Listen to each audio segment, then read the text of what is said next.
നമസ്കാരം സുഹൃത്തുക്കളെ. ഒരു സിനിമ ഡയലോഗ് ഉണ്ടല്ലോ, അന്ത ഏരിയ, ഇന്ത ഏരിയ, എന്ത ഏരിയ എന്നൊന്നുമില്ല, എല്ലാ ഏരിയയും നമ്മുടെ താൻ എന്ന് പറയുന്ന പോലെയാണ് ഫേസ്ബുക്ക് എന്നോ ട്വിറ്റർ എന്നോ എക്സ് എന്നോ അല്ലെങ്കിൽ ഈ ഇൻസ്റ്റാഗ്രാം എന്നോ യൂട്യൂബ് എന്നോ ഒന്നുമില്ല. ഏത് ഏരിയ ആണേലും അതെല്ലാം പ്രധാനമന്ത്രി നരേന്ദ്രമോദിയാണ് അവിടെ എല്ലാം രാജാവ്. അദ്ദേഹം സാധാരണ ചെയ്യാത്ത കാര്യങ്ങളെ കൂടി അദ്ദേഹത്തിനെ അവിടേക്ക് ഇറക്കി വിട്ടിരിക്കുകയാണ് ഇവർ. ഇൻസ്റ്റാഗ്രാമിൽ 24 മണിക്കൂർ കൊണ്ട് 300 മില്യൺ കഴിഞ്ഞിരിക്കുന്നു ലോക റെക്കോർഡ്. ഈ ഇൻസ്റ്റാഗ്രാമിൻ്റെ പ്രത്യേകത എന്താ? ഏറ്റവും കൂടുതൽ ജെൻസി, ചെറിയ പ്രായത്തിലുള്ള കുട്ടികൾ കൈകാര്യം ചെയ്യുന്ന അല്ലെങ്കിൽ അവർ ഏറ്റവും കൂടുതൽ ഉപയോഗിക്കുന്ന ഒരു സോഷ്യൽ മീഡിയ എന്നാണ് പറയുന്നത്. അതായത് കുറച്ചുകൂടെ പക്വതയുള്ളവർ ഫേസ്ബുക്കും മറ്റുമൊക്കെയാണ് ഉപയോഗിക്കുന്നത്. പക്ഷേ ചെറിയ കുട്ടികൾ സാധാരണഗതിയിൽ വർത്തമാനകാലത്ത് നടക്കുന്ന കാര്യങ്ങളായിരിക്കില്ല അവിടെ അവർ കൈകാര്യം ചെയ്യുന്നത്. അതൊരു സ്വപ്ന ലോകം പോലെയോ മറ്റൊരു ലോകം പോലെയൊക്കെയാണ്. കുറേ ആളുകൾ റീൽസ് ഇട്ട് വ്യൂസ് കിട്ടാൻ വേണ്ടിയിട്ടും ചില ആളുകൾ കാശ് കിട്ടാൻ വേണ്ടിയിട്ടൊക്കെ ഉപയോഗിക്കുന്നതാണ്. അങ്ങനെയുള്ള ഒരിടത്തേക്ക് രാത്രി 12 മണിക്ക് വന്നിട്ട് നരേന്ദ്രമോദി, അതായത് സാധാരണ രീതിയിൽ ഒരാൾ വീഡിയോ ചെയ്യുമ്പോൾ, അപ്പോൾ ഞാൻ വീഡിയോ ചെയ്യുമ്പോൾ പോലും ഞാൻ ഈ ക്യാമറയിൽ നിന്നുള്ള നിശ്ചിതമായിട്ടുള്ള അകലത്തിലൊക്കെ നിന്നിട്ട് ലൈറ്റുമൊക്കെ വെച്ചിട്ടാണ് ചെയ്യുന്നത്. പക്ഷേ മോദി വന്നിട്ട് ക്ലോസ് ആയിട്ട് ഇരുന്നിട്ട് കാഴ്ചക്കാർ, അതായത് കാണുന്ന ഓരോരുത്തർക്കും തോന്നും, ഐ കോണ്ടാക്ട്സ് കിട്ടുന്നു, നമ്മളോട് ഓരോരുത്തരോടും ആണ് അദ്ദേഹം സംസാരിക്കുന്നു എന്ന തരത്തിൽ വന്നിരുന്നിട്ടാണ് സംസാരിച്ചത്. തുടക്കത്തിൽ തന്നെ ഹായ് ഫ്രണ്ട്സ് എന്നൊക്കെ പറഞ്ഞിട്ടാണ്. അതായത് പ്രധാനമന്ത്രി എന്ന തരത്തിൽ പോലും അല്ല, നിങ്ങളുടെ കൂട്ടത്തിൽ ഒരാളാണെന്ന തരത്തിൽ സംസാരിച്ച് തുടങ്ങിയ ആ വീഡിയോയ്ക്ക് അദ്ദേഹം വളരെ ഗൗരവമായിട്ടുള്ള കാര്യമാണ് പറഞ്ഞത്. 12 മണിക്കിട്ട ആ വീഡിയോയ്ക്ക് 24 മണിക്കൂർ ആയപ്പോൾ 30 കോടി വ്യൂസ്. ആ വ്യൂസിൻ്റെ വലിപ്പം ഒന്ന് ചിന്തിക്കണം. ലോക റെക്കോർഡാണ് 30 കോടി വ്യൂസ്. ഉദാഹരണത്തിന് അദ്ദേഹത്തിൻ്റെ ആ പേജ് മോണിറ്റൈസ്ഡ് ആണെന്ന് വെക്കുക. അതായത് പണം കിട്ടുന്നതാണെന്ന് എനിക്ക് തോന്നുന്നില്ല, അതിൻ്റെ ആവശ്യം ആ മനുഷ്യനില്ല. ഇപ്പോൾ ഉദാഹരണത്തിന് അങ്ങനെയാണെന്ന് വെക്കുക. ഒറ്റ വീഡിയോയിൽ ഏറ്റവും കുറഞ്ഞ തുക വെച്ചിട്ട് നോക്കിയാലും ഏതാണ്ട് 30 ലക്ഷം രൂപ ഒറ്റ വീഡിയോയിൽ. അപ്പോൾ ആ റേഞ്ച് ഒന്ന് ആലോചിച്ച് നോക്ക്. ആ മനുഷ്യനെതിരെയാണ് ഇൻഫ്ലുവൻസേഴ്സിനെ പണം കൊടുത്തിറക്കി പ്രചരണം നടത്തുന്നത്.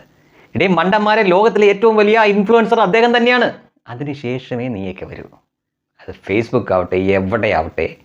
ആ മനുഷ്യൻ കാല് വെച്ചാൽ പിന്നെ നിങ്ങളൊക്കെ 2ാം സ്ഥാനത്തിനോ 3ാം സ്ഥാനത്തിനോ 100ാം സ്ഥാനത്തിനോ ഒക്കെ വേണ്ടി മാത്രം മത്സരിച്ചാൽ മതി. അത് വീണ്ടും തെളിയിച്ചു. അദ്ദേഹം ആദ്യം വീഡിയോ ചെയ്തു, അതിനുശേഷം പിന്നീട് ആ വീഡിയോയ്ക്ക് കിട്ടിയ റെസ്പോണ്ടിന് നന്ദി പറഞ്ഞുകൊണ്ട് അദ്ദേഹം വീണ്ടും ഫേസ്ബുക്കിൽ അടക്കം ചെയ്തു. അവിടെയും മില്യൺസാണ് വ്യൂസ്. ആ മനുഷ്യനെ തോൽപ്പിക്കണം എന്ന് പറഞ്ഞിട്ടാണ് ഇവർ നടക്കുന്നത്.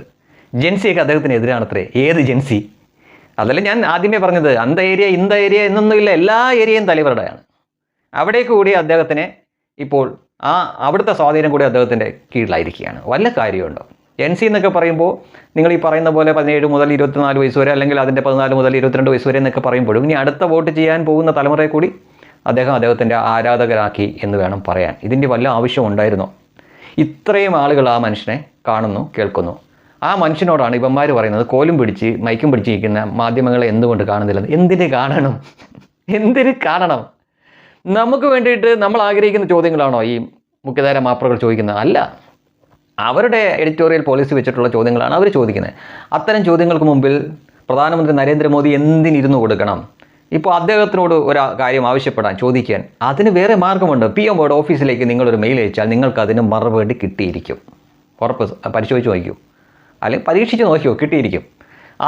അദ്ദേഹത്തിന് ബന്ധപ്പെടാൻ, അല്ലെങ്കിൽ അദ്ദേഹത്തിൻ്റെ ഓഫീസിനെ ബന്ധപ്പെടാൻ ഇവിടെ അദ്ദേഹത്തിൻ്റെതായിട്ടുള്ള സംവിധാനങ്ങളുണ്ട്. അപ്പോൾ അദ്ദേഹം ജനങ്ങളുടെ ചോദ്യങ്ങൾക്ക് മറുപടി തരുന്നില്ല എന്ന് പറയാൻ പറ്റില്ല. പിന്നെ 140 കോടി ജനസംഖ്യയുള്ള ഇവിടെ എല്ലാവരുടെയും വീടുകളിൽ വന്ന് സംസാരിക്കണമെന്നും ഒരാളെ കൊണ്ടും പറ്റില്ല.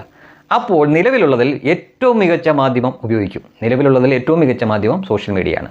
നിങ്ങളൊന്ന് ആലോചിച്ച് നോക്കി. അദ്ദേഹം ഒരു പത്രസമ്മേളനം വിളിക്കുകയാണെന്ന് വെച്ചോ, ഇന്ത്യയിലെ ഏറ്റവും കൂടുതൽ വ്യൂവേഴ്സുള്ള ഈ മുഖ്യധാര മാധ്യമം അടക്കമുള്ളവർ അവിടെ നിൽക്കുകയാണ്.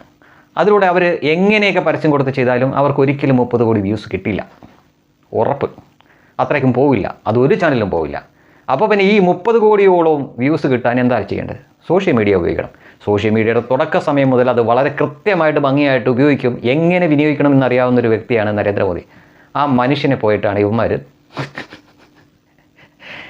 ഇനി തീർച്ചയായിട്ടും സമരക്കാരിൽ അവരുടെ നേതാക്കളായിട്ടുള്ള 1-2 പേരെ വിളിച്ച് സർക്കാർ ചർച്ചകൾ നടത്തും.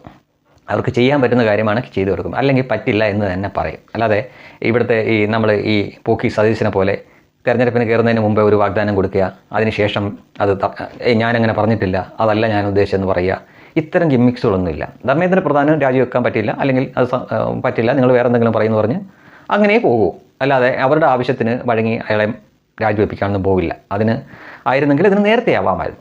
മറ്റെന്തെങ്കിലും കാര്യമുണ്ടോ? ഇപ്പോൾ ഈ പരീക്ഷ കാരണം ആത്മഹത്യ ചെയ്ത കുട്ടികൾക്ക് അവരുടെ കുടുംബങ്ങൾക്ക് നഷ്ടപരിഹാരം കൊടുത്ത് ശരി ആലോചിക്കാം, അത് അർഹതയുണ്ടെങ്കിൽ അവർക്ക് കൊടുക്കാം. ഇനി കുറ്റമറ്റ രീതിയിൽ പരീക്ഷ നടത്തണോ? അതിന് ശ്രമിക്കുന്ന അടുത്ത വർഷം തൊട്ട് അങ്ങനെയാണ്. അപ്പോൾ ആദ്യമായിട്ടാണോ ഈ പരീക്ഷ പേപ്പർ ലീക്കാവുന്നത്? അല്ലേ അല്ല. ഞാൻ പറയുന്നത് വിശ്വസിക്കേണ്ട. ഇന്ന് വിവരങ്ങൾ അറിയാൻ നിങ്ങളുടെ വിരൽത്തുമ്പിൽ തന്നെ മാർഗമുണ്ട്, നോക്കിയാൽ മതി. ഒരു ഉദ്യോഗസ്ഥൻ പോലും പിടിക്കപ്പെട്ടിട്ടുമില്ല, ഒരു മന്ത്രി പോലും ആ സമയത്തൊന്നും രാജിവെച്ചിട്ടില്ല. പക്ഷേ ഇത്തവണ നോക്കൂ, നിയമത്തിൻ്റെ പരിധി നിന്നിട്ടാണോ ചെയ്തത്? നിയമത്തിൻ്റെ പരിധിയും മറികടന്നു. അത് ചെയ്തവർ ഇനി ഒരിക്കലും ചെയ്യാതിരിക്കാൻ വേണ്ടിയിട്ടുള്ള നടപടി വരെ എടുത്തു ഈ സർക്കാർ. നോക്കൂ, ഒരു ക്വസ്റ്റ്യൻ പേപ്പർ ചോർത്തിയ കുൽക്കർണി എന്ന് പറഞ്ഞൊരു വ്യക്തിയുടെ 3 നിലയുള്ള വീട്, ഏറ്റവും മുകളിൽ അയാളുടെ കോച്ചിങ് സെൻ്ററായിരുന്നു, അതടക്കം ഇടിച്ചു പൊളിച്ചു കളഞ്ഞില്ലേ? ഇത് ചെയ്ത എല്ലാവരെയും പിടിച്ച് അറസ്റ്റ് ചെയ്ത് ജയിലിലിട്ടില്ലേ? ഇനി ഇത് ഉണ്ടാവാതിരിക്കാൻ വേണ്ടിയിട്ട് റീടെസ്റ്റ് ഉടൻ തന്നെ നടത്തി. എങ്ങനെയാണ്?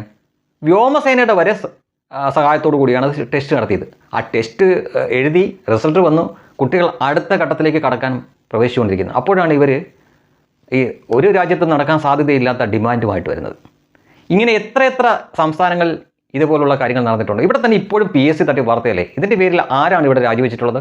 നമുക്കറിയാം, ശിവരഞ്ജിത്ത് എന്ന് പറഞ്ഞ ഒരു നിസാം എന്ന് പറഞ്ഞ SFIയുടെ 2 നേതാക്കൾ. സ്വന്തം പേരല്ലാതെ മറ്റൊരു പേര് പോലും അല്ലെങ്കിൽ ഒരു വാക്ക് പോലും എഴുതാൻ അറിയാത്ത ആളാണ് ശിവരഞ്ജിത്ത്. അവൻ 1ാം റാങ്കാണ് PSCയുടെ പോലീസ് ടെസ്റ്റിൽ. ആലോചിച്ച് നോക്ക്. മറ്റേ നിസാം എന്ന് പറഞ്ഞവൻ 5ാം റാങ്കോ മറ്റോ ആണ്. ഇവർ രണ്ടുപേരും പോലീസ് ആയിരുന്നെങ്കിലുള്ള അവസ്ഥയൊന്ന് ആലോചിച്ച് നോക്കി. ഇവർ രണ്ടുപേരും പിടിക്കപ്പെട്ടു. നമുക്കറിയാം അവർ ജയിലിലാണ്. ഈ ശിവരഞ്ജിത്തും നിസാമും ജയിലിൽ കിടന്ന് പരീക്ഷ എഴുതി. ഈ PSC വീണ്ടും ഇവരെ കൊണ്ട് എഴുതിച്ച് മൊട്ടയാണ് മാർക്ക് കിട്ടിയത്. ഇവരെ രണ്ടുപേരെ പിടിച്ചതായിട്ട് മാത്രമേ എനിക്കും നിങ്ങൾക്കും അറിയാവൂ. ഇതിന് അവസരം ഒരുക്കി കൊടുത്ത ആ ഉദ്യോഗസ്ഥർ, ആ വ്യക്തികൾ ശിക്ഷിക്കപ്പെട്ടോ? ഇല്ല. മന്ത്രി രാജിവെച്ചോ? ഇല്ല. ഇതെല്ലാം അവർ ചെയ്യണം. ഈ ധാർമ്മികതയെല്ലാം BJPക്ക് മാത്രമാണത്രേ ബാധകം, ബാക്കി ആർക്കും ബാധകമല്ല.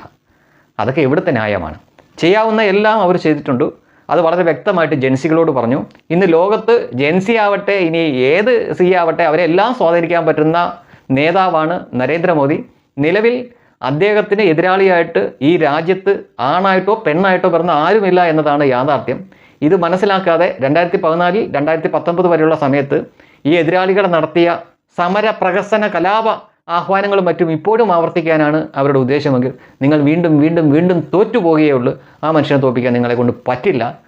അദ്ദേഹം വിചാരിക്കും വരെ, അല്ലെങ്കിൽ അദ്ദേഹത്തിൻ്റെ മരണം വരെ നിങ്ങളെ കൊണ്ടാവില്ല. ആ യാഥാർത്ഥ്യം മനസ്സിലാക്കുക.